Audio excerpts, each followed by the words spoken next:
Eu vi no slide e tinham 3 exercícios. Então, vamos falar um pouco, porque vocês também precisam do conhecimento teórico. Uma coisa que eu vou pedir para vocês é que estejam vendo toda aquela parte teórica das transformações, assim, né? A isorbárica, isocórica, né? Isotérmica, para ver como o funcionamento das equações. Porque na maioria dos problemas e das questões que você for ver, ele vai falar o tipo de processo que o gás está envolvido. E isso tem que estar bem atento para esse tipo de coisa, para poder fazer a montagem da questão. Porque muitas vezes você tem o conhecimento, as fórmulas, mas você precisa conhecer em que tipo de expansão está, em que tipo de transformação, qual é o ciclo fechado, ciclo aberto, toda essa informação, né? Se é uma máquina de Carnot, toda essa informação você tem que aprender a filtrar ela em cima do que a gente já falou em aulas anteriores aí. Só para lembrar, né? Os estados físicos da matéria.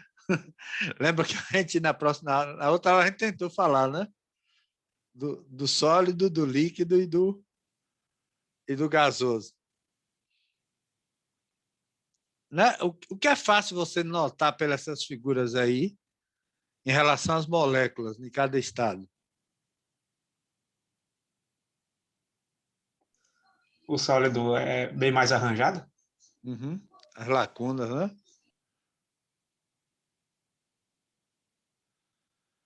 E ele parece um tanto que outra coisa,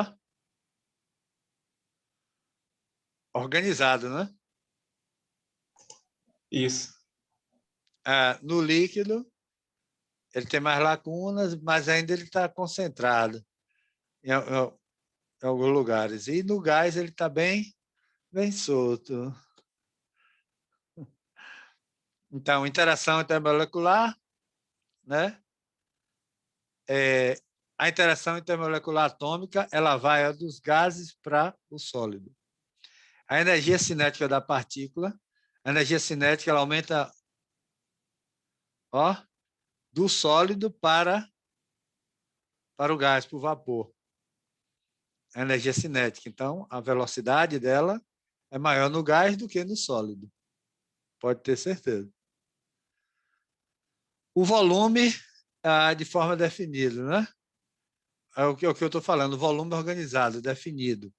Ele vem do gás também, ó, ele vem do gás, né, da forma gasosa, né, para forma sólida. Ela expande dessa forma.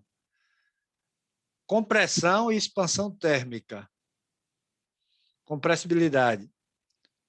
Aumenta do sólido para o gás. Na parte de expansão. Você vê que a interação entre as moléculas ficam mais próximas, então do gás, repetindo do gás para o sólido. Essas coisas vocês já viram, né? O gás é um estado físico da matéria em que esta não tem forma nem volumes definidos, estando sua partícula constituinte em movimento, aproximadamente aleatório e com baixa interação entre elas. Como vocês viram ali na própria figura, a quantidade de espaço que tem entre uma molécula e outra ali, né? Na parte que está a do gás.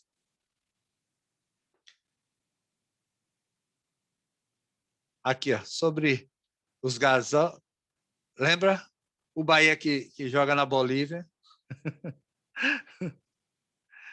Sempre ele, né? O glorioso. Agora vocês entenderam a ideia do nome gás rarefeito? Pela figura ali, gente, que é o que você percebe?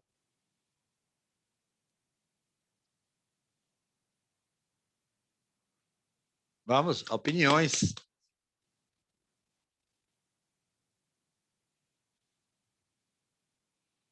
Hã?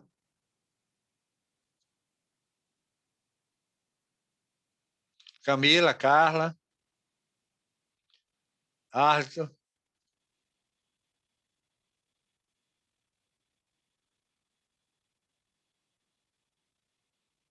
Quando a gente fala ali de gás rarefeito,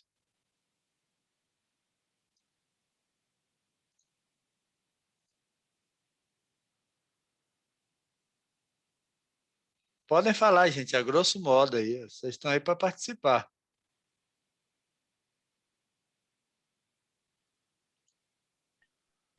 Tem menos moléculas, mais acima tem menos moléculas de... É isso, a concentração dos gases ele está mais espaçado, né? É tipo, Carla, você quer respirar e tem que procurar, né? Vai em todo lugar assim. Se tiver um rapaz com o nariz assim meio avantajado, né? Ali aí você estiver perto dele vai faltar, que ele vai pegar os que estão próximos ali. Pela dificuldade da lacuna, gente, o gás rarefeito é justamente isso. Nas condições de pressão, então, ó, a altas altitudes, você vai ver, ó, as moléculas em menor quantidade, elas estão espaçadas, certo? Então, são moléculas do ar. Você vê que aqui abaixo elas estão mais juntinhas. É isso aqui?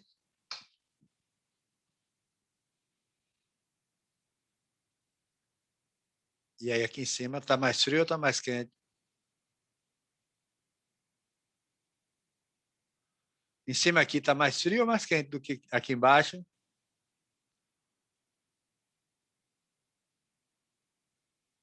Hã? Mais frio, não sei por quê. Frio, né, João? Isso aí, cara. Mais frio. Todo mundo sabe. Se você... É porque aqui o pessoal aqui não sobe, mas se você for em Jacobina e subir ali, no Pico do Jaraguá, suba lá umas 5 da manhã para você ver como é que tá as coisas lá em cima. Você já chega sem ar lá em cima. E ainda chega lá, não tem muito ar, né? Mas não é tão alto assim para estar tão rarefeito, né? Mas você já vê a diferença nessa parte de condensação. Então, ó, mais rarefeito, mais espaçamento, mais gasoso, mais frio. Então, essas relações que vocês têm que estar assim, no dia a dia interligado para você fazer a interligação e poder responder determinada questão teórica, né?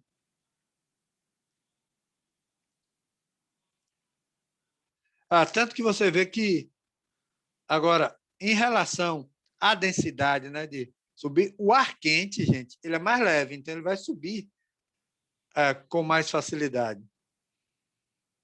Já o ar frio, ele cai. Então, por isso que aqui está acumulado. Ó. O que acontece? As partículas frias estão aqui, elas vão caindo. O ar quente sobe os balões, né? Você tem lá no balão ar quente. Então, ali faz com que o balão suba conforme a densidade. Né? O gás perfeito ou ideal é um gás idealizado que possui algumas características próprias. Não há interação gravitacional entre as partículas constituintes. Então, não existe interação entre a gravidade. As colisões entre as moléculas são perfeitamente elásticas. Perfeitamente elástico, gente, é o quê? Ele conserva a energia cinética dela ali. Ó. Na verdade, toda energia envolvida, não há perda de energia. Perfeitamente elástica é tipo quando uma bola de sinuca, né, bate com a outra. Então, você pega a energia de uma bola e transfere para outra ali na batida. E não a perda. Se você for calcular a energia cinética ali, as energias envolvidas, a somatória de energia, elas vão ser iguais. E tem as inelásticas, né? Tipo um caminhão quando bate por fusca. Toda a energia ali, ou fusca leva o caminhão, né? Ou ele para justamente ali.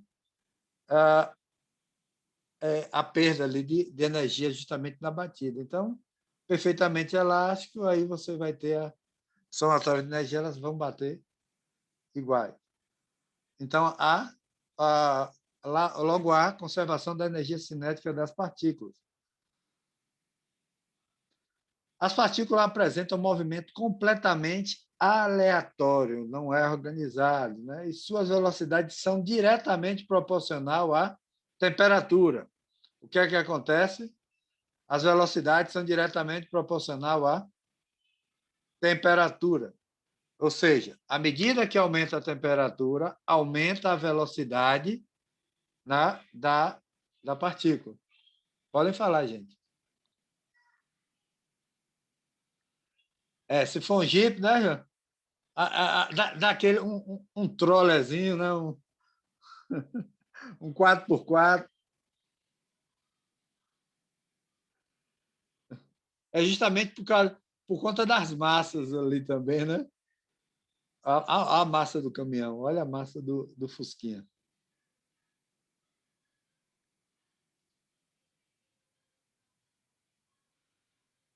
O só de ferro. Ali era o Jeep treme-treme, né? Que ainda tinha feixe de mola, que subia morro assim reto, né? Ele travava ali e ia embora. Outra característica do gás ideal é volume próprio de cada partícula é desprezível, né? Você despreza os volumes individuais, né, dessas partículas, é desprezível. O gás ideal é um conceito, ele não existe. Não existe, como diz o padre Quevedo, ele não existe, ele só acontece aí. Ele não existe na realidade, porém, pode ser aproximado por um gás, formado por partículas monatômicas, ou seja, um único átomo, e sobre baixíssimas pressões. Então, o gás ideal é só um conceito, né? Se fosse um gás ideal, então é para fazer as formulações. Depois a gente calcula as perdas ali, porque no gás ideal a gente faz um cálculo com energia cinética. Então, quando a gente faz num gás normal, no gás ideal deu tanto, a velocidade. No outro vai dar menor. Por quê? Porque houve perda dessa energia. No gás ideal não há, porque são choques perfeitamente elásticos, né? A energia que entra é a mesma que sai. O que é uma equação de estado? O estado de qualquer amostra ou substância pode ser especificado por meio das seguintes propriedades, né, das variáveis do estado. Quais são essas variáveis? Essa é aquela que a gente sempre vê. Isso aí você já conhece, essa fórmula de cor, né? PV-nRT. Não é isso? O volume que a amostra ocupa é V, olhando as variáveis que representam. A pressão da amostra é P. A temperatura da amostra é T. E o número de mols da substância é N. Pressão, volume, temperatura e os mols aí. Ó, aqui. Lembrando de novo naquela fórmula do número de Avogadros, que a gente já fez algumas questões dela. O mol é uma unidade medida utilizada para expressar a quantidade da matéria microscópica. Um mol é 6,02214,076 vezes 10 a 23 unidades. Isso é o número de Avogadro. Então, o mol ele tem justamente isso. Se tiver 2 mol, tem o dobro, é proporcional. Então,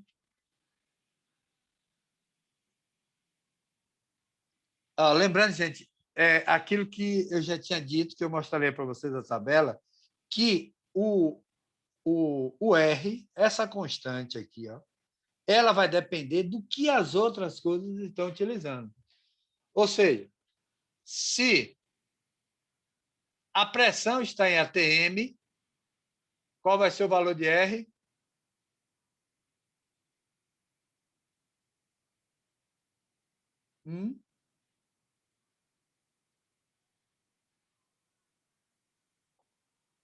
Pressão em ATM, o volume em litros, a temperatura em Kelvin, ou seja, significa que o valor de R é 0,082, quando estão nesse tipo de condição. Então, na questão vem pressão em ATM, volume em litros, então vocês já sabem que essa constante R é a constante de proporcionalidade conhecida como constante universal dos gases. Vocês já viram demais ela. Só que a gente usa, na maioria das vezes, essa porque a pressão está em Pascal. Mas a pressão também, o volume pode vir em litro e a pressão em milímetros de mercúrio, que é abreviado como mmHg, milímetros de mercúrio. A temperatura sempre vai estar em Kelvin, isso aí não tem para onde correr. A temperatura está em Kelvin. Então, quando a pressão está em mm... Oi? Oi, gente, alguém perguntou?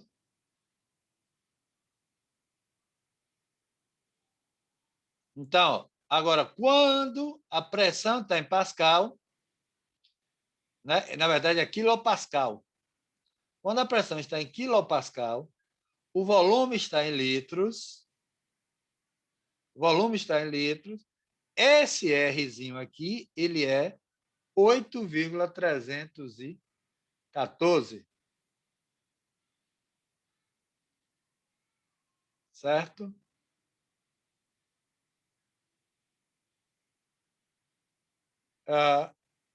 Aqui, joules por Kelvin. Né? 8,314 joules por Kelvin. O valor de R.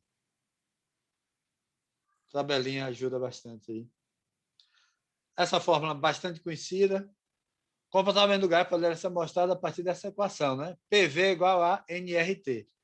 Lembrando uma coisa, que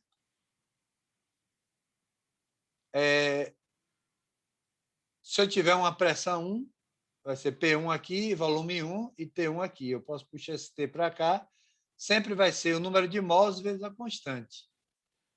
Fazendo a fórmula que usa também muitas vezes assim, porque NR é constante. Se for a mesma quantidade de mols, você faz isso. Deixa eu só mostrar aqui rapidinho.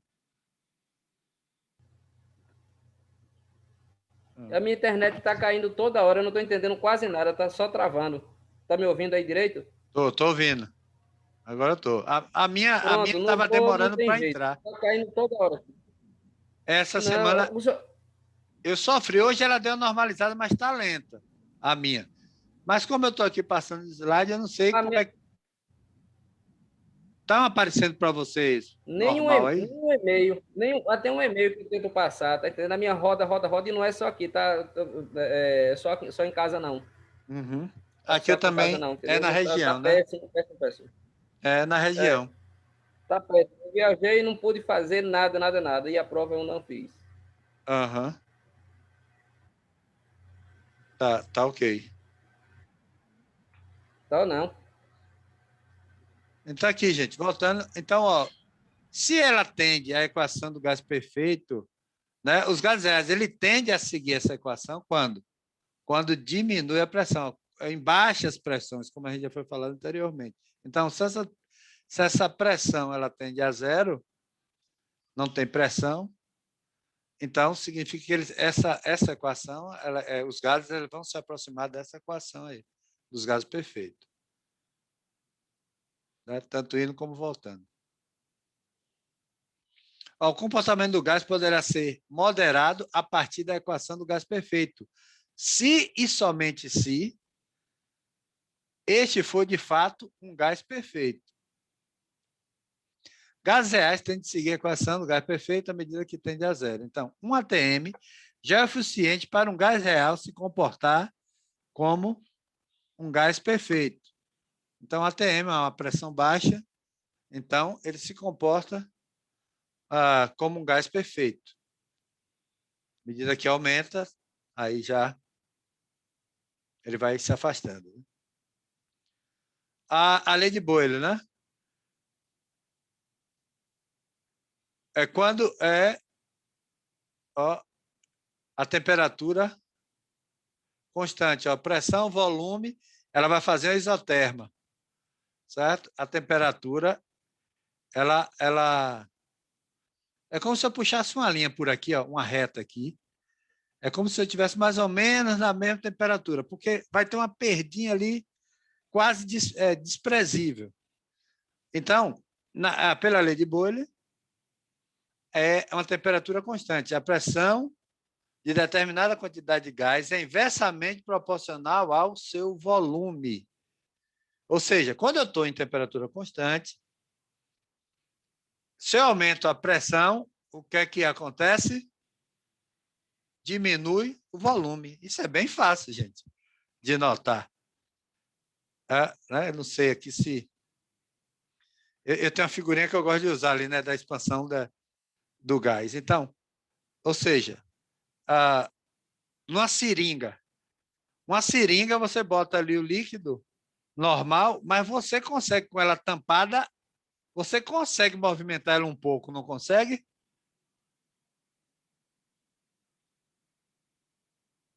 Consegue ou não consegue, gente? Uma seringa com determinado líquido. Você consegue movimentar um pouco o líquido. Então, ou seja, ali você vai aumentar a pressão na seringa. O que é que vai acontecer? O volume visível que você está vendo ali, ele vai diminuir. Por isso que ele diz, na lei de Boyle, ele diz que há uma temperatura constante, a pressão é inversamente proporcional ao volume. Nesse caso, N vezes a temperatura é constante, certo? N temperatura é constante.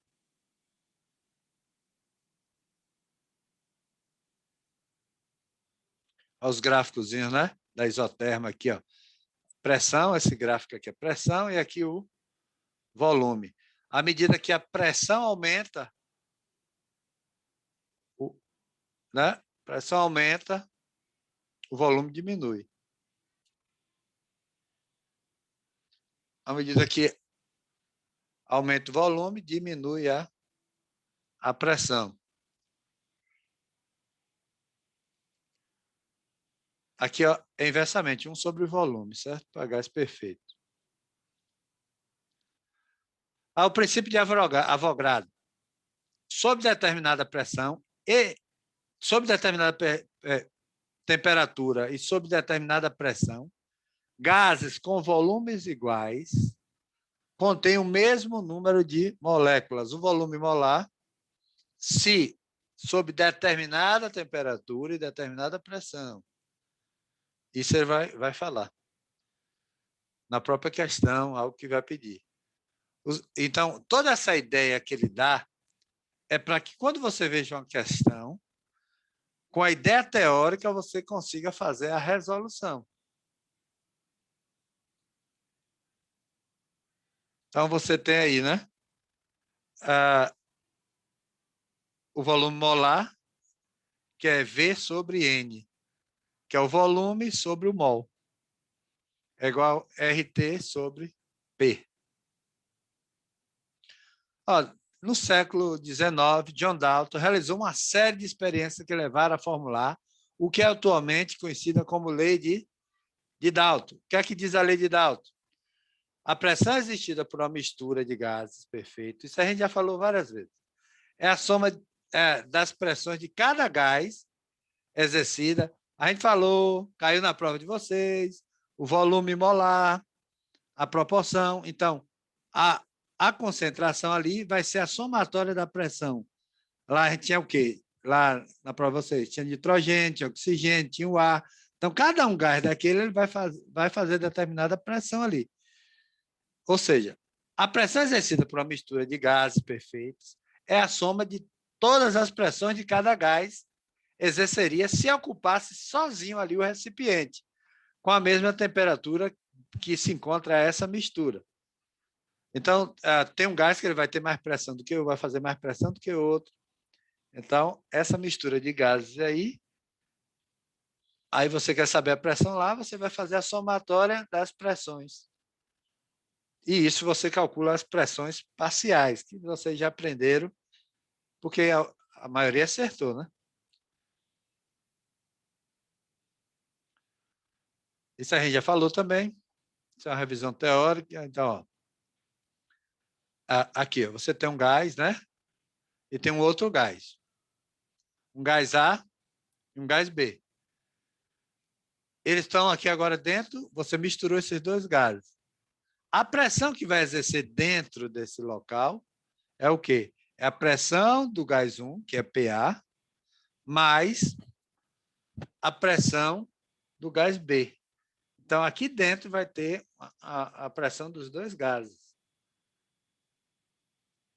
Certo? Isso dentro da mesma temperatura que tiver. Essa mistura tem que estar na mesma temperatura que está esse gás, que está esse outro gás.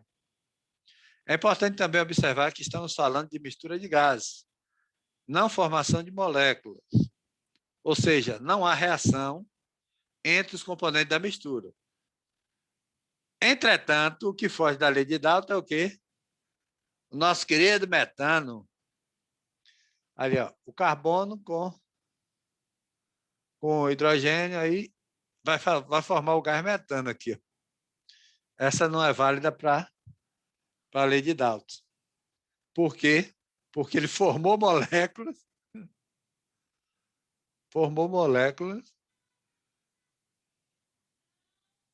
Aqui, ó.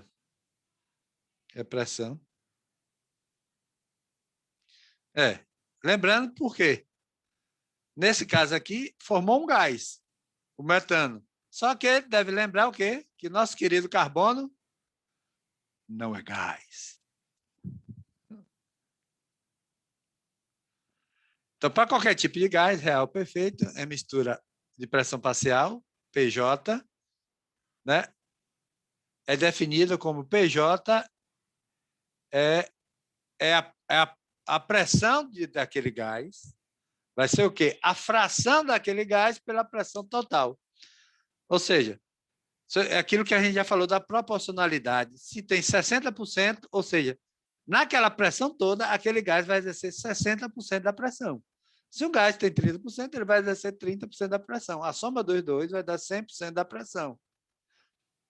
Então, ou seja, isso aqui também vocês fizeram na prova.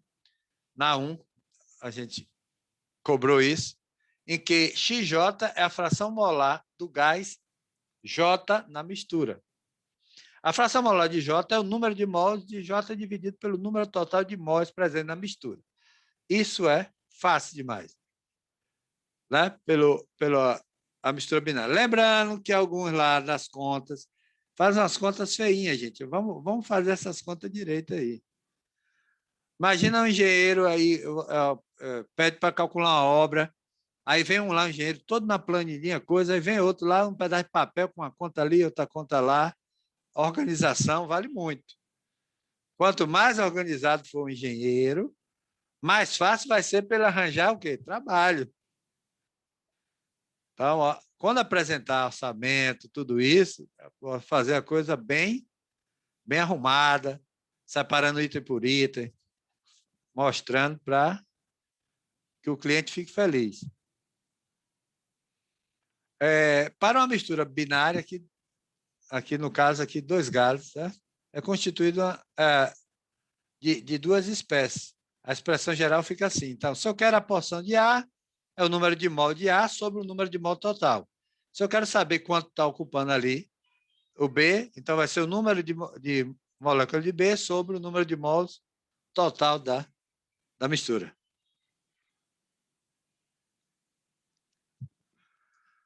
O modelo cinético do gás é baseado em 3 hipóteses. Onde vocês viram falar da cinética dos gases, né? Um gás é constituído de moléculas em movimento aleatório incessante. Ou seja, não para. É mais ou menos meus filhos, assim. Meus filhos são quase gases. Até dormindo, eles ficam virando para lá e para cá. É que a bateria, entendeu? Ainda fica com carga. Bota no carregador ali, de manhã os meninos. Agora o pai e a mãe já estão com a bateria viciada. A maioria das vezes o pai e a mãe estão ligados na tomada o tempo todo ali. Ó. Todo tempinho que tem ali... Aproveitava, pô, e colocava o nome deles, o nome dos gases nobres. Né? Aí dá certinho. Aí botar, Eleumério, vem cá, hidrogenilda, oxigenil. O melhorzinho seria o xenônio. Xenônio, né? É melhor ser metano do que meteno, porque não existe meteno. Porque teria que ter uma ligação dupla. Então Mas não que tem. existe. Do gás, não. Gás, não. Então, ó, justamente é um movimento que não para, né? Um movimento... Doutor, Oi? dê a aula, para depois não sair merda aqui, viu?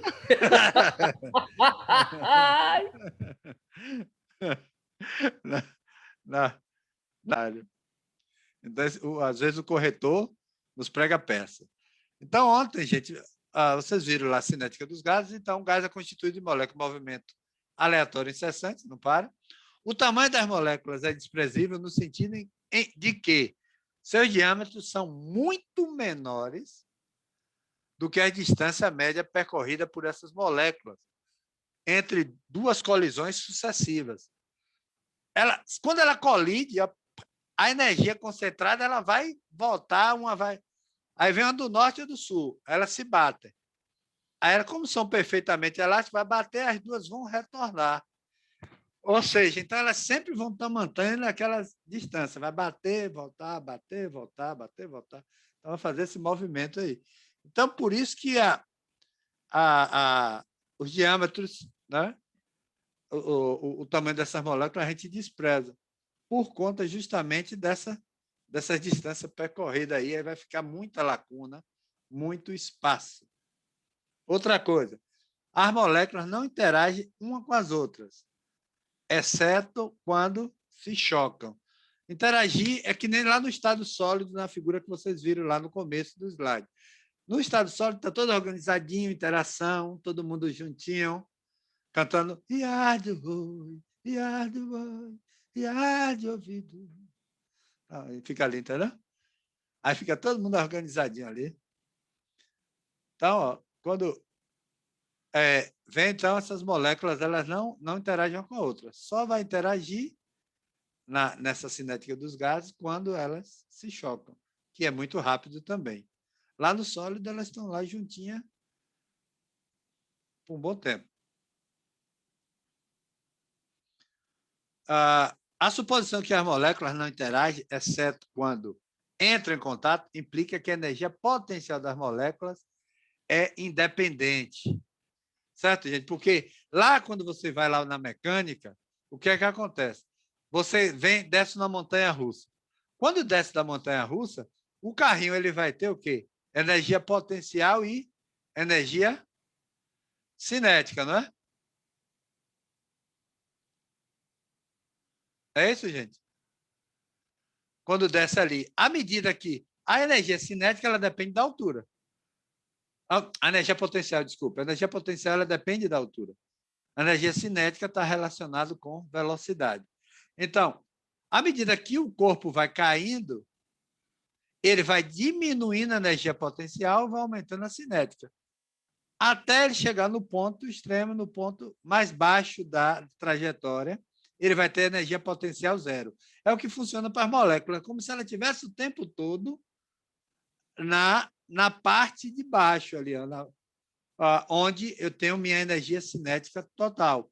Então, a minha energia potencial ela é considerada nula, ela se aproxima, é considerada zero. Ou seja, a energia total da amostra será, então, a soma das energias cinéticas de todas as moléculas na amostra. Lá na montanha-russa, você vai ter o quê?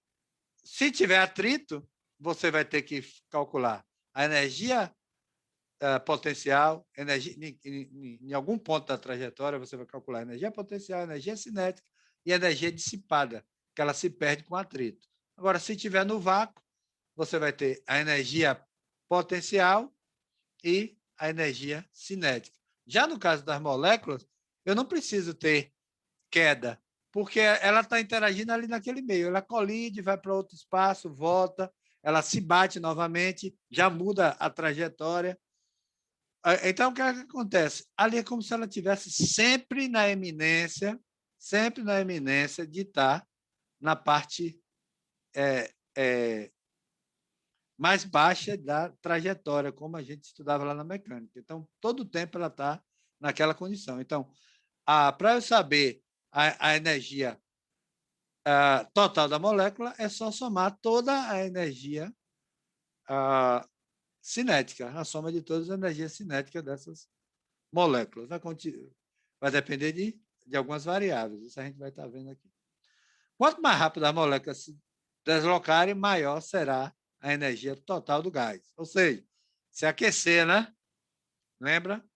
Aquecimento, quando você aquece a água, solta ali, né? Então, fica da forma gasosa. Ela não deixou de ser água, ela condensa e vira água. As nuvens, né? É a condensação do vapor d'água. O vapor d'água se junta e depois ela é precipitada na forma de água, na parte líquida. Como visto, a pressão exercida por um gás é devida às colisões que as moléculas de gás fazem com as paredes do recipiente, sendo cada colisão manifestada por uma força instantânea sobre a parede. Então, ela se choca, bate e volta. Né? Panela de pressão. Alguém já viu um acidente de panela de pressão, de abrir ela sem tirar a pressão? Quem já viu aí? Fala aí o que aconteceu. O que é que você viu? O que é que os seus olhos viram? E você não pode desver. Rapaz, ainda bem que eu nunca vi. Alguém viu aí, falou no chat.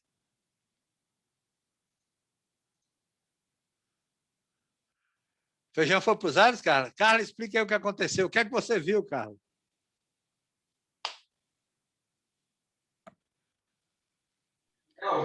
Foi quando eu era criança. A moça foi e não sabia desse sistema da panela de pressão. Aí o feijão foi para o teto, parede, tudo, queimou ela, coitada. O gás ali, o feijão, as moléculas estavam batendo ali para um lado e para o outro. Quando ela abre, todo mundo que sai, quem ia bater na tampa e voltar, ninguém bate. Então vai sair pelos ares mesmo, essa é a verdade. Então a pressão fica concentrada ali. Se o seu forro for de gesso, além dele ficar breado, aquela tampa ali vai subir ali, ó, numa força ali que vai furar teto, vai causar um acidente terrível. Então, por isso que sempre antes de abrir a panela de pressão, você vai desligar, porque se você não desligar ela ali, a temperatura vai aumentar a pressão. Então, você desliga a panela, você vai botar ou você espera esfriar, porque baixando a temperatura, vai diminuir ali, vai diminuir a pressão, tal, que a temperatura vai baixando, que a pressão, né, é proporcional aí. Então, ela vai justamente diminuindo. Ou você espera agora, se você tiver muito pressa para ver se a carne está cozida, se vai botar mais água, como todo mundo faz, 99% das pessoas, você bota um garfinho ali no pino de segurança para ele ir soltando ali. Quando é um feijão, ele não sai tanto líquido, mas se você tiver com muita pressa, for cozinhar arroz, quando você levanta a pressão ali, o arroz é mais fino, você vai ver borbulhar aquele caldinho branco saindo pelos buraquinhos ali, devido à alta pressão que está ali dentro das partículas ali. Por isso que, no lugar alto, a panela de pressão ela ferve bem mais rápido. Então, todo mundo que mora sobre a montanha, o gás demora de acabar. Então, vou morar no topo da montanha.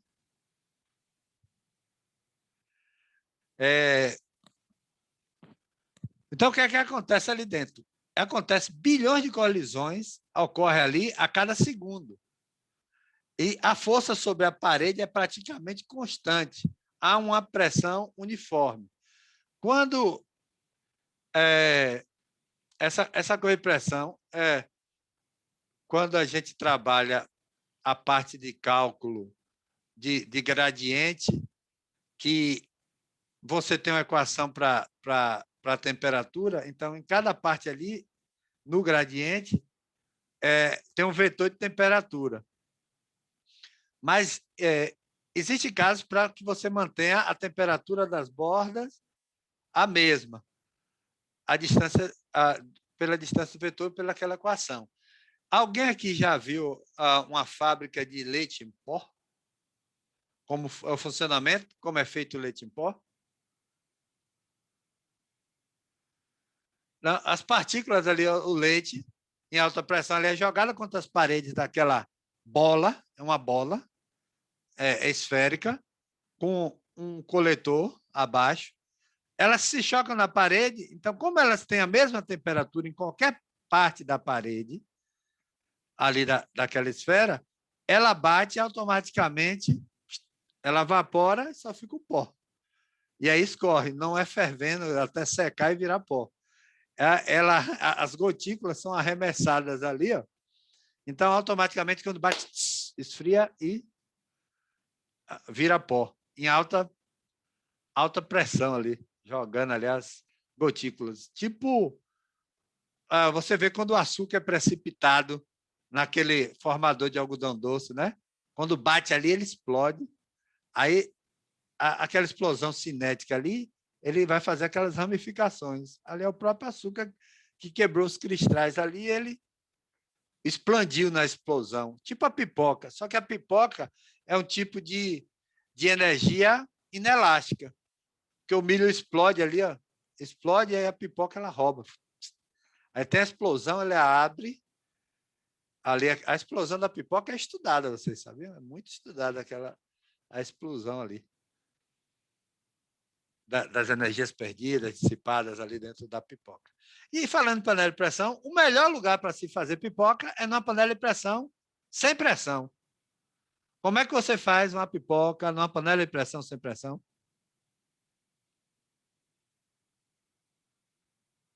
O que você faria para fazer a sua pipoca numa panela de pressão sem pressão?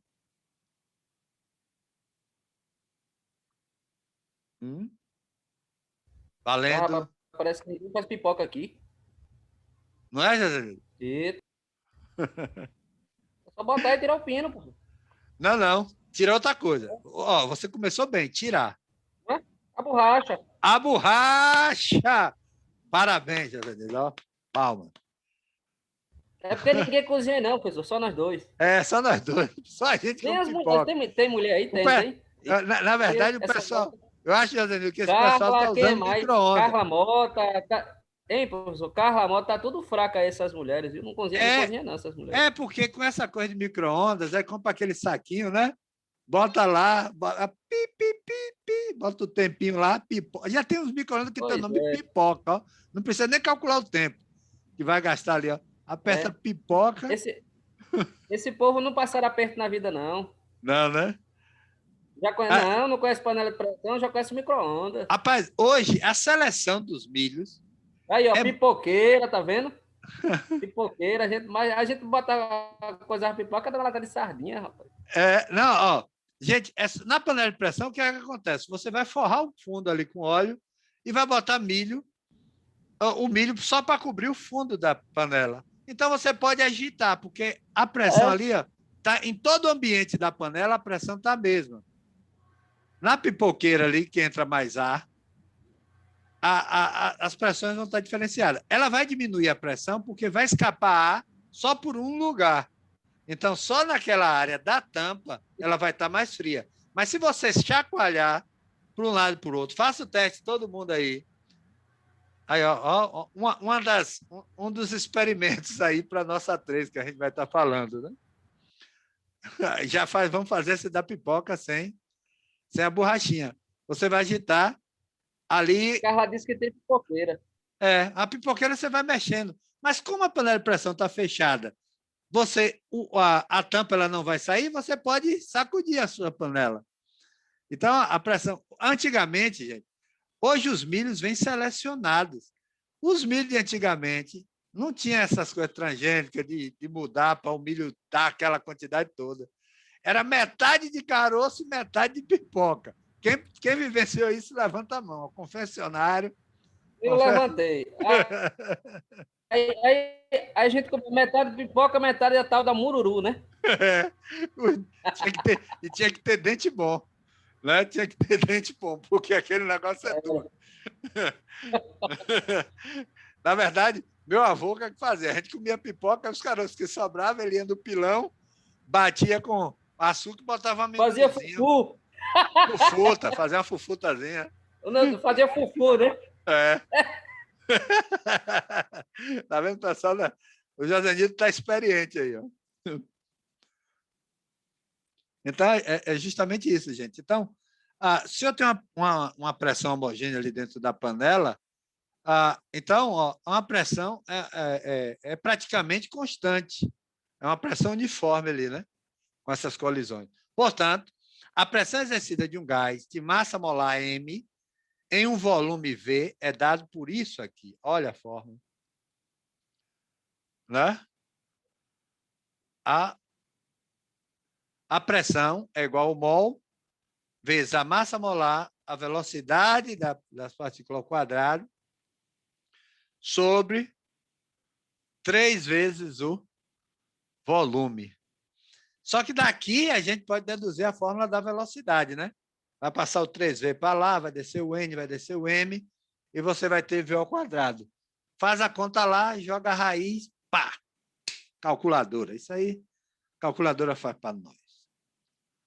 Na verdade, eu uso calculadora porque calculadora você sabe que nasceu só para quem sabe fazer conta. Quem não sabe fazer conta não pode usar calculadora. Então, se você não sabe fazer conta, não pode usar calculadora. Vamos lá. Aqui, vamos deduzir aqui. Ó. A velocidade média das moléculas de um gás. Olha o que acontece. Lá na nossa fórmula, antes, nós tínhamos o quê? Ó, lembra a fórmula anterior? O que é que ele fez? Lembra lá que tinha PV? Ele passou esse V, que está multiplicando. Ele pegou esse V e passou para aqui.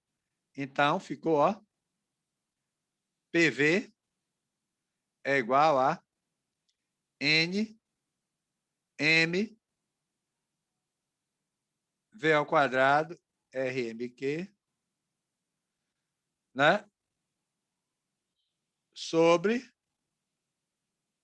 3. Ele deixou 3 aqui. Mas isso aqui ficou, ó, igualzinho.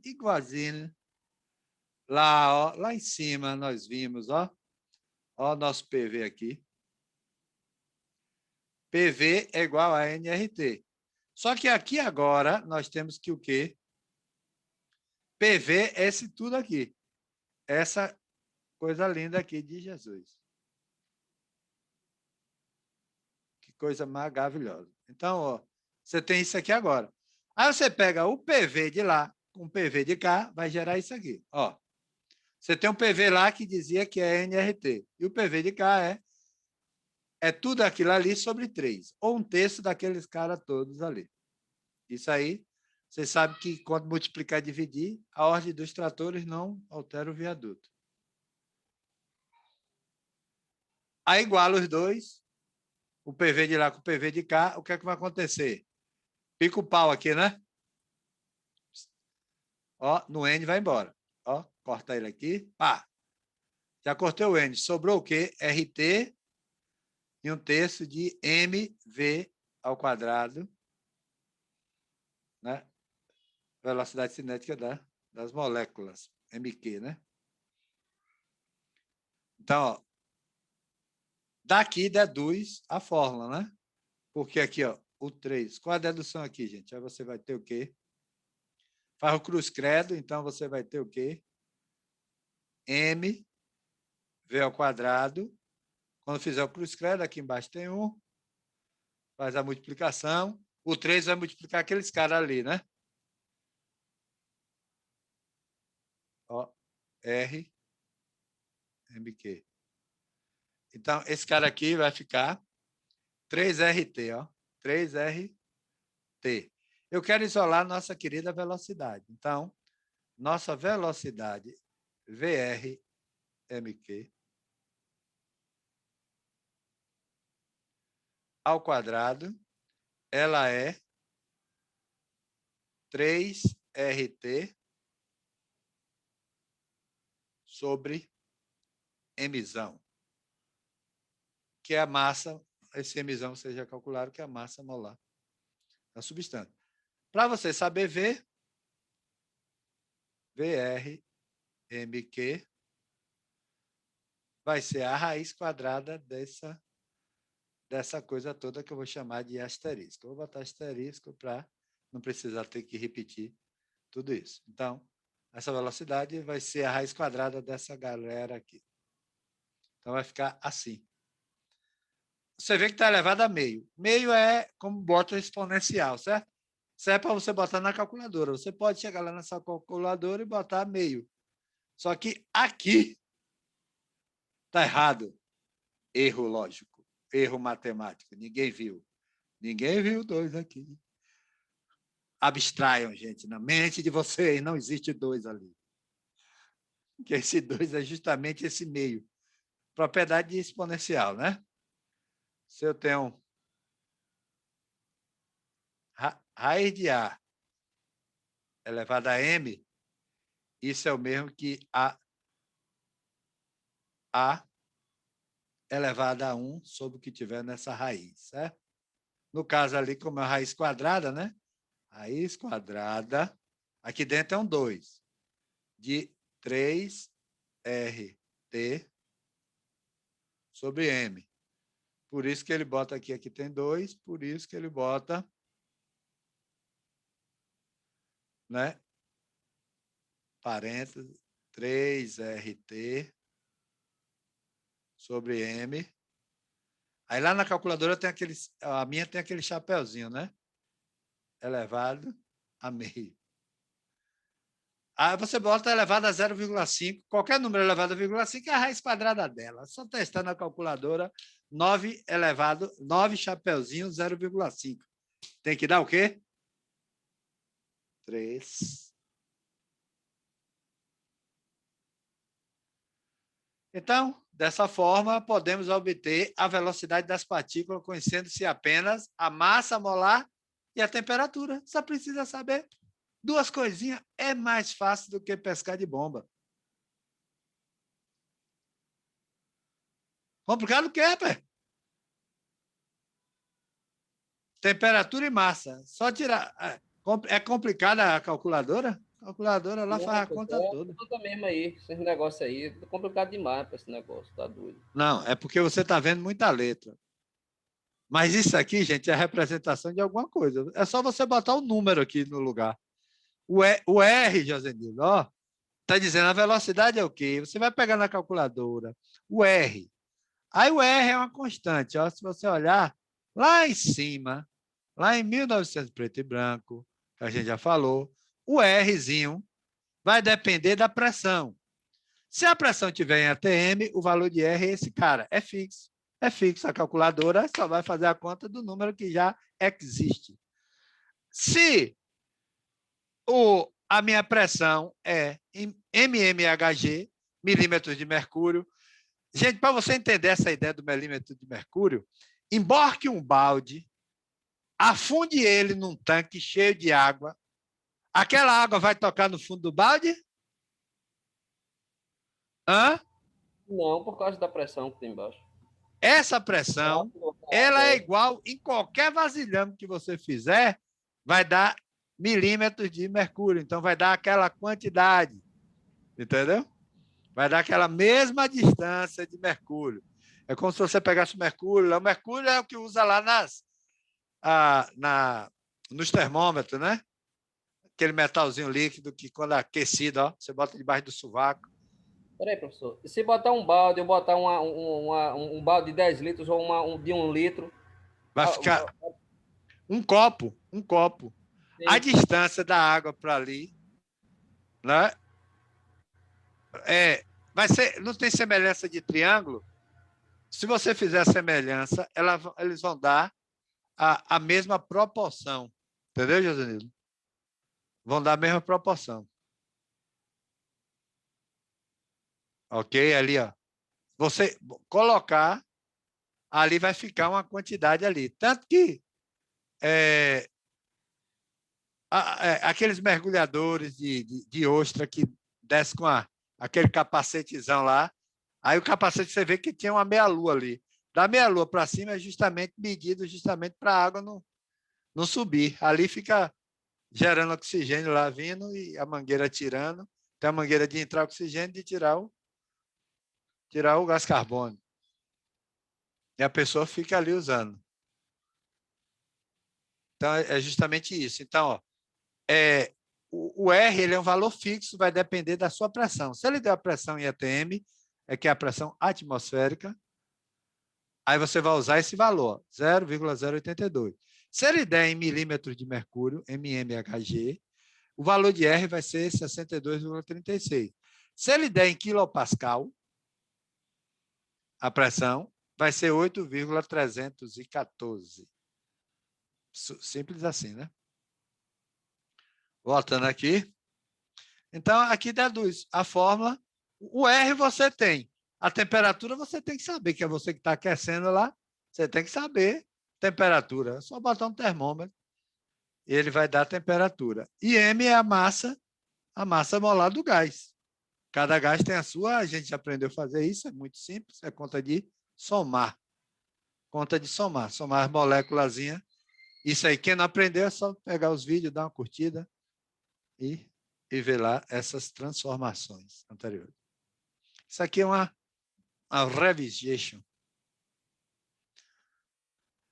A distribuição de Maxwell das velocidades. Até agora, consideramos somente a velocidade média. Né? Média, RM, né? Velocidade média das moléculas. Certo? Velocidade média da molécula de um gás. Entretanto, nem todas as moléculas se deslocam com a mesma velocidade. Eu tenho dois gases aqui diferentes. Eles não se deslocam com a mesma velocidade. Só que vai acontecer, às vezes, também de ter colisão, né? De uma molécula com outra aqui. A distribuição Maxwell pela velocidade, aí essa aqui já é uma fórmula mais densa, mais complicada, porque ela surge do integral. Nós já falamos isso. Então, ela integra em cima do gráfico que é formado, ele cria uma função. Dessa função, você integra essa função e vai chegar nessa fórmula aqui. A pressão é 4π, certo? É porque é um comportamento esférico. 4π, a massa molar, né, vai ser a raiz quadrada desse cara todo elevado ao cubo. De 2 vezes RT, vezes essa velocidade, vezes o número de Euler elevado a menos V. Isso aqui tudo nasce do integral, viu, gente? Isso aí é integração por partes. Aqui dá a fórmula pronta, mas lá para frente, quando vocês estão mais avançados, já dá as integrais e consegue fazer. Então, eu tenho, ó, aqui já dá prontinha. Então, é m Vzinho ao quadrado por 2RT. Então, é dessa fórmula aqui que vai fazer. Então, o que é que conclui? Quanto maior a temperatura, menor a precisão da medida das velocidades. Então, numa alta temperatura, você não vai saber as velocidades ali, né, das partículas. Mas partículas com velocidade diferente da média. Aqui, ó, o que é que ele está dizendo? Quanto maior a temperatura, menor a precisão dessas medidas das velocidades da partícula. Mais partículas com velocidade diferente da velocidade média existem. Então, ó, vai ter partículas, ó a velocidade ó, das partículas, certo? Então, à medida que em alta temperatura, você vai ver que vai condensando, as partículas ficam com velocidades diferentes, né? Mais caótico vai ser esse sistema. Ou seja, você tem uma velocidade média, você calculou, então, quanto mais aumenta a temperatura, mais dificultoso vai ser para mim, porque essas partículas vão se afastar daquela velocidade média que foi calculada, ou para mais, ou para menos, ou para mais. E a maior velocidade média, né? É diferente da velocidade média, existe mais caótico o sistema. Né?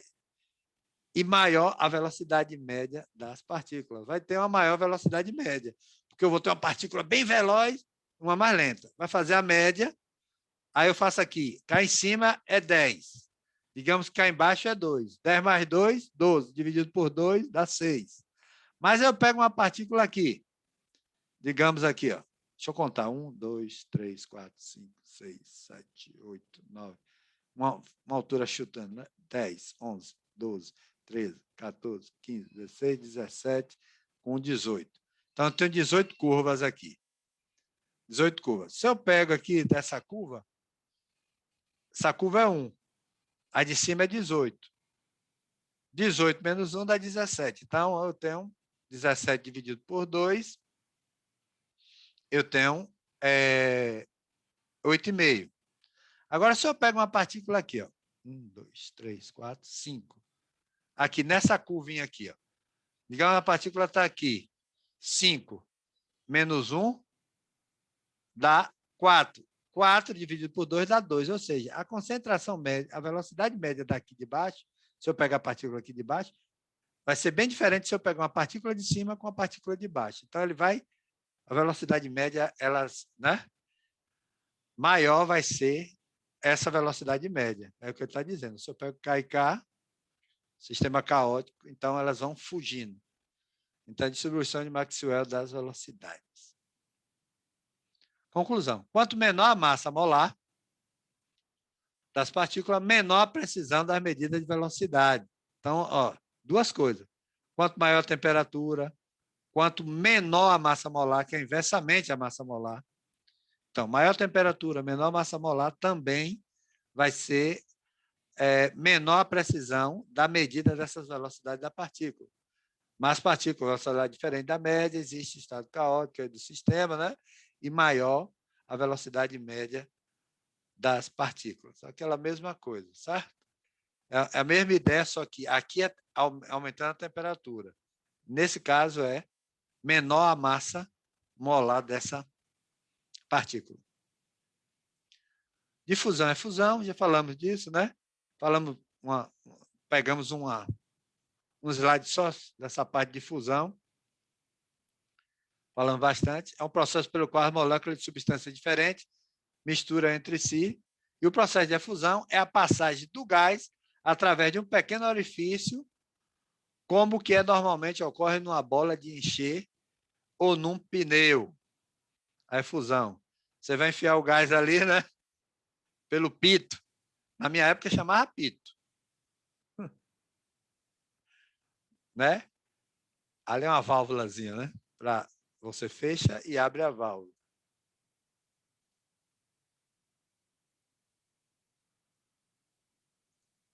Aqui.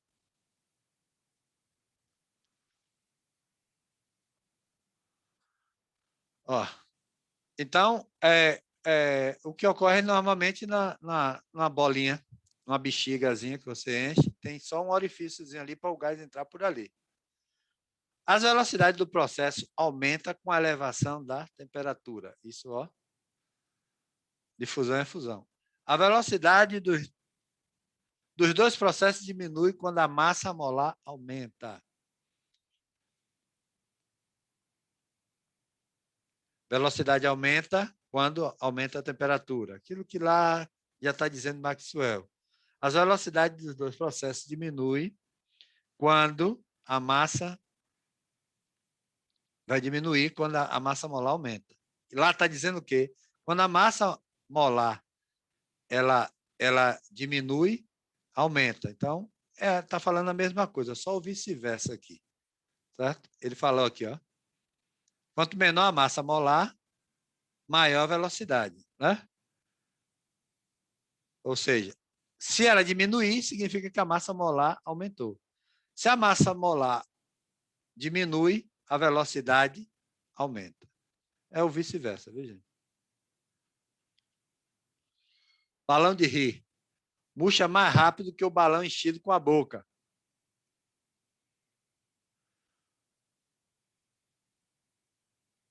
Por quê, né? O balão de hélio murcha mais rápido do que o balão enchido com a boca. Isso é influência da massa molar. O hélio e o outro é a mistura ali de gás, né? Gás carbônico, oxigênio.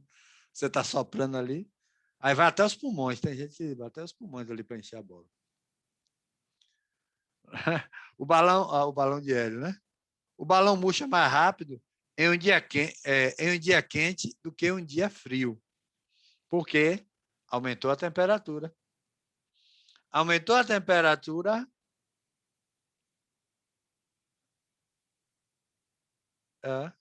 Então, influência da temperatura, influência da massa molar. É bem legal essa ideia aí. Colisões moleculares. A distância média de uma molécula percorre entre duas colisões sucessivas é chamada de livre percurso médio, ou lambda. É aquilo que a gente falou. Duas partículas elas ficam se colidindo, certo? Então, você tem uma distância média do que essas partículas vão percorrer. Tipo, ela percorre 10, 8, 12, 10, 8, 12, 10, 8, 12. Nesse movimento, se você fizer uma média, bate igual. Se ela fizer 8, 12, 10, que você vai somar, né? 12 mais 8, 12 mais 8, 20 mais 10, 30. Dividido por 3, que foi 3 movimentos, ela teve uma média de 10. Certo? Então, é chamado percurso médio, que é um lambda. Não é esse cálculo bobinho que eu falei, mas é em cima dessa ideia aí. Sólido, líquido e gasoso, olha. A distância de colisão, né? O percurso que essa molécula vai fazer. Vai aumentando com o estado. Aí, colisões moleculares, dando um exemplo aqui, ó. A distância média que uma molécula percorre entre duas colisões sucessivas é chamada de livre percurso médio, lambda. Então, você tem uma bolinha aqui, ó. Então, a bola ela vai ficar indo para lá. Então, ó, ela sempre está dentro desse ambiente. Então, ela vai ter uma média.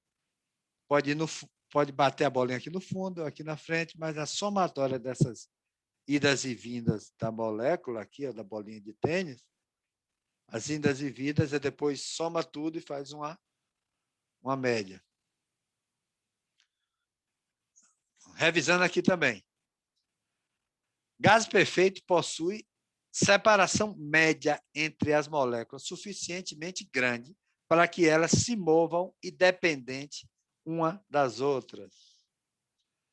Ó, você vê aqui lambda, a distância da parede que ela percorreu, ó. Aqui é uma média que ela percorre. Mas aqui eu tenho uma velocidade d. Distância que as moléculas entram em contato uma com a outra. A partir desse momento aqui, quando elas se aproximam dessa distância, é sinal que ela vai se colidir. Então, é porque ela está espaçada ali. Então, ela se regula. Então, quando chega ali, já está na iminência de bater, né? Condição para comportamento de um gás perfeito. Lambda sempre vai ser maior que D. Lambda, ó, distância da parede, tem que ser menor do que essas distâncias antes de colidir. Você vê que aqui está uma distância diferente. Então, essa distância de colisão aqui, quando vai colidir uma partícula com a outra, tem que ser o quê? O lambda, essa distância aqui tem que ser sempre maior do que a da iminência da colisão. Devido a essa separação média-grande, um gás perfeito é aquele em que a única contribuição para a energia vem da energia cinética do movimento das moléculas. Contribuição é aquilo que falou. Não tem energia potencial. Lá dentro da substância só tem energia cinética, não havendo nenhuma contribuição para as energias totais. A energia potencial que surge da interação entre as moléculas, ou seja, das quedas, gente. Porque a molécula pode cair para o fundo do recipiente, bater ali, mas ela vai para outra parede. Então, na potencial, ali, ó, ela colide, mas aquela energia é perfeitamente elástica. Para onde ela vai conservar aquela energia ali concentrada. Então, não tem muita diferença dela cair da tampa ou próximo. Elas sempre vão estar ali com a mesma energia, por ser perfeitamente elástica. A energia de saída, a mesma de chegada. Ó, gás perfeito, energia total igual a energia cinética. Gases reais, agora já é gases reais, que aí vai ter um gás mais pesado que o outro, vai bater. Ou seja, a energia total vai ser a soma da energia cinética mais a energia potencial. Então, já uma influência aí, né, das moléculas. Moléculas mais pesadas vão ter uma massa maior e a energia potencial depende do quê? Massa, gravidade e altura. Então, se eu tenho uma partícula mais pesada, eu vou ter uma energia potencial. Aquele peso vai influenciar na queda. Então, nos gases reais, existe uma soma. A energia total do sistema vai ser a soma da energia cinética e energia potencial. Nos gases perfeitos, só tem energia cinética, porque a energia potencial ela é desprezível. Se o critério de lambda é maior que D for satisfeito para um gás real, esse pode ser tratado como um gás perfeito. Se você vai ter uma distância média das colisões, entre colisão e parede, distância das moléculas, raramente elas vão vir das duas paredes concentradas assim, se bater, elas vão estar, porque é extremamente aleatório. Então, se esse lambda aqui, né, se seguir essas condições desse lambda, essa média, for maior do que essa distância, então esse gás ele vai se aproximar de um gás perfeito. Se ele se aproxima de um gás perfeito, o que é que vai acontecer? Você só precisa saber a energia cinética das partículas, você não vai precisar calcular a energia potencial. Temperatura crítica é, às vezes, usada para distinguir os termos vapor e gás. Existe a diferença entre vapor e gás. Certo? Vapor é a fase gasosa de uma substância abaixo da sua temperatura crítica e que, portanto, pode ser liquefeito por compressão. Aí é para entrar na ideia de nossa geladeira. Não é isso? Você vê ali que o motor está quente, né? Quem já botou a mão ali? Quem nunca enxugou uma roupinha atrás da geladeira? Os meninos de hoje podem até não, né? Hein, gente? Quem já botou uma toalhinha? Antigamente isso era bem legal. Você vê que ali, ó, ele tem ali um condensador ali, né? Que você tem, ó, vai gerar o calor, o quente. E ali você tem espiral. Aqui tem um exemplo aqui da geladeira, né? Que é aquela ideia de condensação. E aí vai ficar liquefeito por compressão. Vira líquido e vai resfriar, né? Gás é a fase gasosa de uma substância acima da temperatura crítica. Vapor está abaixo da sua temperatura crítica. Ou seja, tem um ponto em que a água ferve, 100 graus. Então, se eu conseguir condensar ela por liquefação e aquecer ela acima, né, dessa temperatura, o que não pode ser feito é liquefeito somente por compressão. Por isso que na geladeira tem o gás, no ar-condicionado tem o gás. Ele precisa do gás porque, em condições normais, ali a água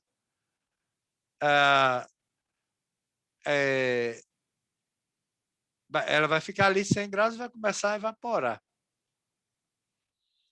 Então, ó, o que acontece? O oxigênio à temperatura ambiente é o gás verdadeiro. A fase gasosa da água, à temperatura ambiente, se chama vapor. Isso não é a temperatura ambiente. Então, ó, agora, se sofrer compressão, aí, ó, fator de compressibilidade. Z é a razão entre o volume molar de um gás, o volume real de um gás, e o volume molar de um gás perfeito, nas mesmas condições, dentro de uma mesma pressão e temperatura. Aqui tem os gases aqui, né? Etano, metano, hidrogênio. Olha a pressão aqui, aumentando a pressão, ó. Aqui vai ter uns pontos de convergência desses gases aqui, que eles se aproximam bastante aqui, né? No fator de compressibilidade, ó. Vai depender da pressão, olha. Eles têm uns pontinhos de convergência, tá vendo? Olha a curva. Na figura você vê a variação de Z com a pressão de vários gases a 0 graus Celsius. O gás perfeito tem Z igual a 1 em todas essas pressões.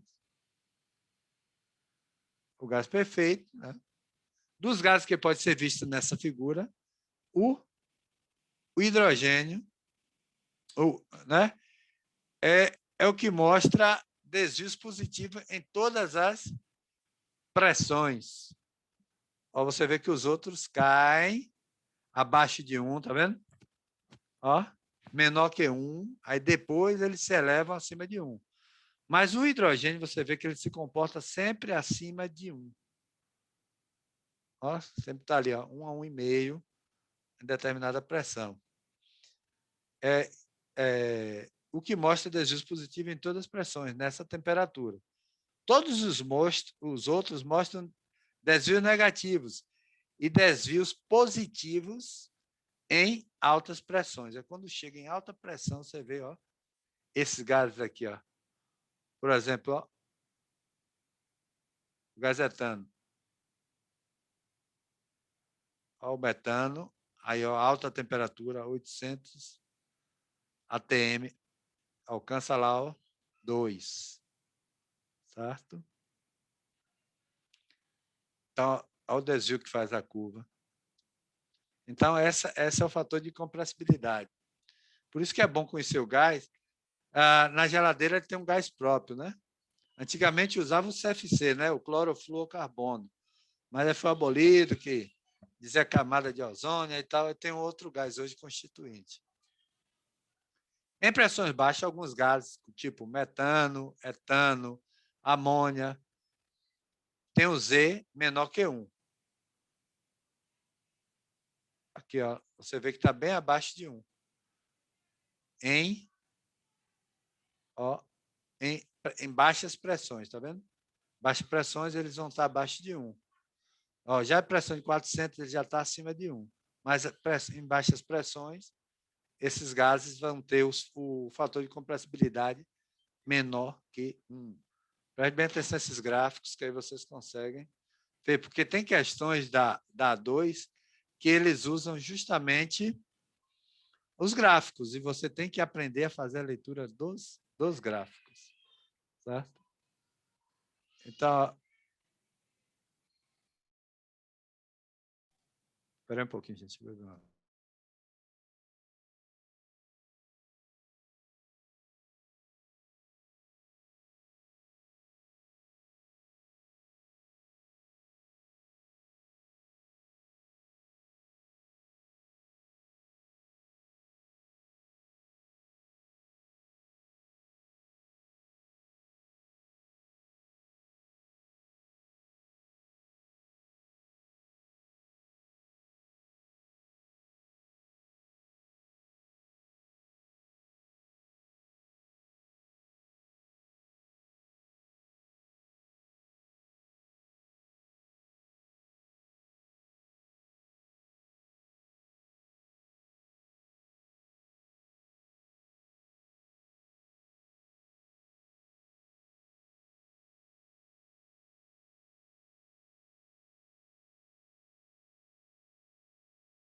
Então, você vê aí, né? Isto é, os seus volumes molares são menores que de um gás perfeito, sugerindo que as moléculas se agrupam ligeiramente. Para essas moléculas, e nessas condições, as interações atrativas são dominantes, as interações aí. O fator de compressibilidade cresce acima de 1 em altas pressões, seja qual for o gás. E para alguns gases, Z é sempre maior que 1 em todas as pressões, que é justamente o caso do hidrogênio. Então, tem gases que vai se comportar como hidrogênio. Então, não importa a pressão que ele está, ele vai estar acima de fator de compressibilidade 1. Aqui dá o exemplo dos gases que vão estar menores. Né? Ó, e outra coisa, o tipo de comportamento exibido depende da temperatura. Se você observar aí no Z maior que 1, nos diz que o volume molar do gás é maior que o esperado para o gás perfeito. No gás perfeito tem lá, né? Então, esse volume ele vai ser maior quando você tem, né? Na mesma temperatura e pressão, de modo que as moléculas estão ligeiramente mais afastadas. Esse comportamento pode ser explicado como sendo devido às forças repulsivas dominantes. Então, a repulsão aí, né? Os iguais, quando se atritam, eles se afastam ali, né? Tanto que vocês viram lá no fator, na hora de calcular o lambda, que existe uma distância.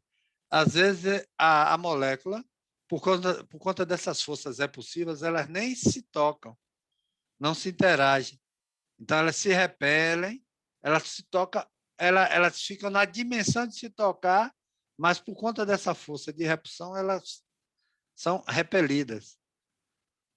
É igual quem já tentou pegar um ímã assim, duas partes e tentar juntar ele, né? Você bota uma força ali para juntar. Ou seja, se você não botar ali, ó, eles vão manter uma distância ali por conta dessas forças repulsivas dominantes ali. É mais ou menos essa ideia aí, a grosso modo. Para o hidrogênio, né? Para o gás hidrogênio, as interações atrativas são tão fracas que as interações repulsivas dominam até mesmo em baixas pressões. Então, não vai ter muita influência no hidrogênio, no gás hidrogênio. Então, por quê? Porque ele tem um fator de compressibilidade maior que 1 até em baixas pressões. Então, essas forças repulsivas não vão... São fracas, né? Essas interações atrativas são fracas. Então, que as interações repulsivas dominam até mesmo nas baixas temperaturas. Aqui, para concluir, a gente tem aqui a ideia da liquefação dos gases, né? Isso aqui é mais ou menos a ideia do refrigerador de Linde.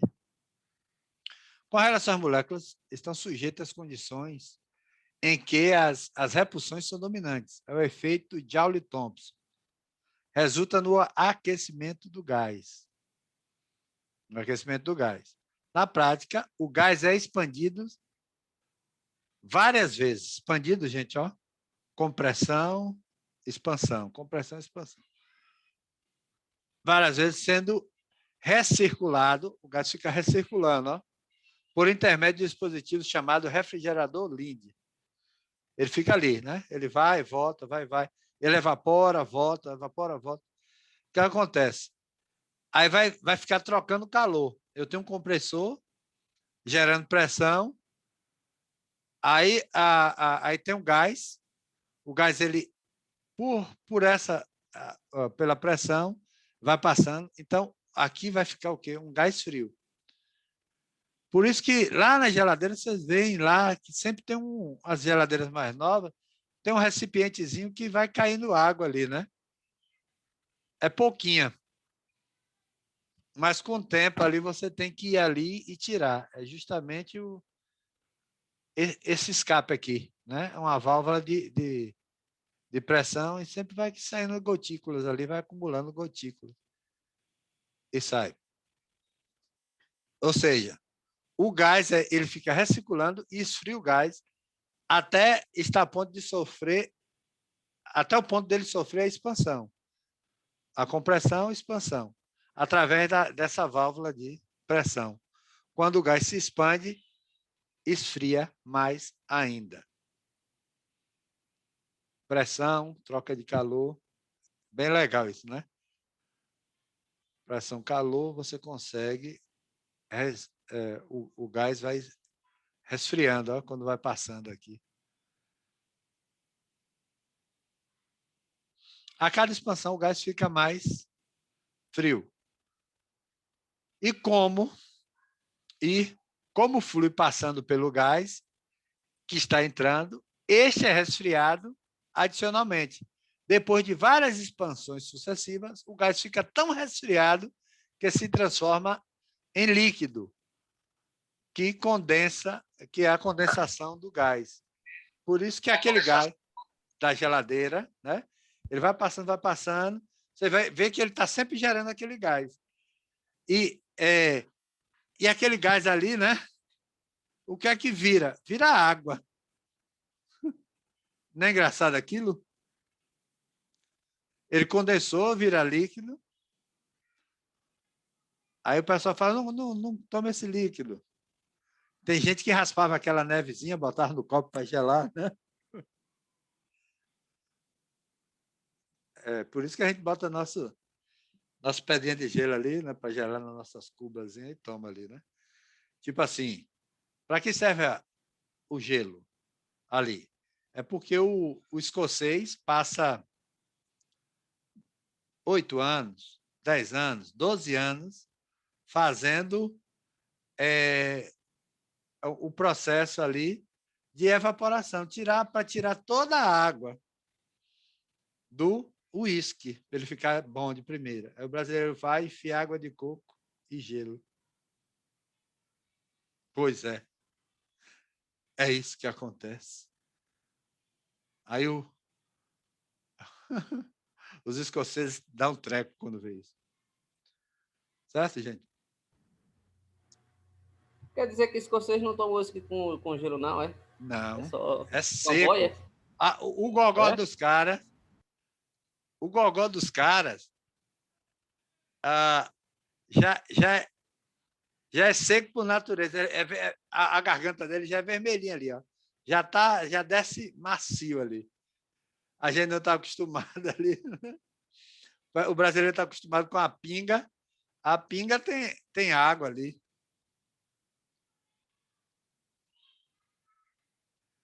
Gente, vou passar esse slide aí para vocês. Deixa eu salvar ele aqui em PDF. E vamos acertar aí agora essa aula aí de reposição.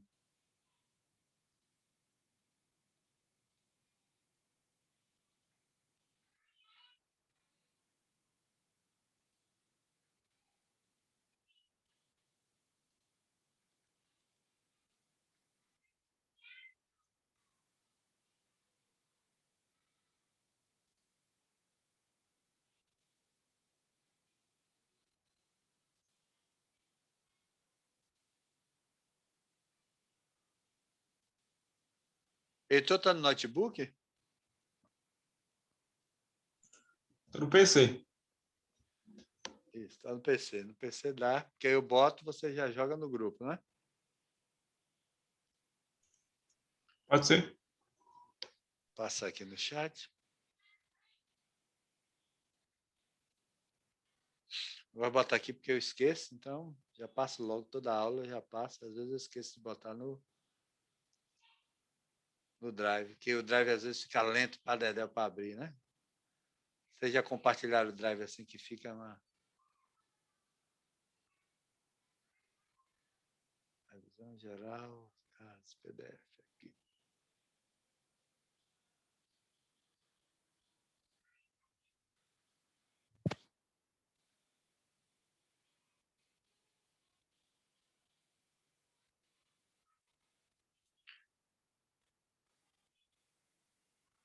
foi aí, né? Foi. Sim, gente, vamos acertar aí. Ó. A gente tem reposição